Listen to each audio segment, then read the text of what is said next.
Good morning, Western Slope. With our sunny week ahead of us, it's important to know our UV safety tips. Some of those tips include to apply sunscreen, make sure that you're applying it frequently, use SPF of 30 or higher so you get that extra sun protection, make sure you seek shade whenever you need to, and always wear protective clothing, especially if you're doing an outdoor activity such as biking or hiking. Always make sure that you do that. But otherwise, we have some hot temperatures continuing this week. So it was hot last week, it's going to be hot this week, so just keep that in mind. We'll have some breezy afternoons, so that'll be a nice break from the temperature, but ultimately still going to be warm. And we also have above average heat this week. So our average temperature was 85, and we're going to be seeing our temperatures in the high 90s for most of this week, and even seeing the triple digits later on this week. That should be around Thursday, and that'll carry into the weekend. So it's going to be really, really hot. Make sure that you're hydrating, being prepared for that. As of today, our high is going to be 89, so it's going to be warm, but it's going to be a little bit cooler than we've been seeing, which will be a nice relief from those 90s, even though we're pretty much in the 90s anyway.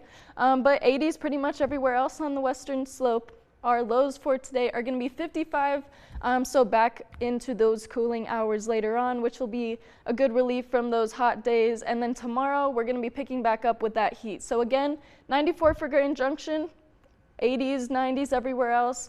You'll notice in the higher elevation regions, they're seeing even those 90 marks, which wasn't being seen last week. So it's getting hot everywhere. Make sure that you're preparing for that. Our wind speeds for today are starting off in the 5 to 10 miles per hour range, but they're going to increase to the 15s and 20s later on.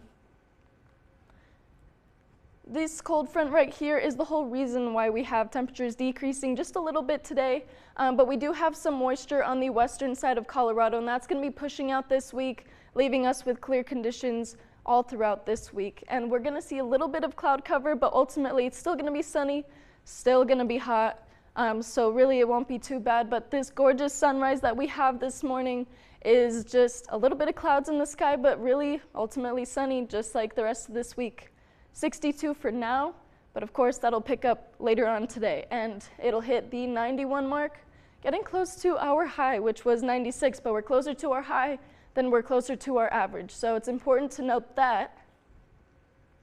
And our drought monitor, of course, it's going to get hotter, it's going to get drier, and everybody knows that Grand Junction and the Western Slope is very susceptible to those wildfires, and so it's important to know that our drought is still going to be really dry, but as you get closer to Grand Junction, it's still a bit more moderate. But one thing I want everybody to know is that our fire weather risk increases each afternoon. So it's green throughout the day, but it gets into the yellow mark later on. And pollen is very low, grass is moderate, but later throughout this week, just know, again, it's going to be very hot, hitting those 3-digit marks on Friday, in the 90s throughout the rest of the week, and in Montrose still hitting those 90 marks, but it's still going to be a bit cooler with the 80-degree temperature later on. So make sure that you're preparing, drink water, and stay safe in the sun this week.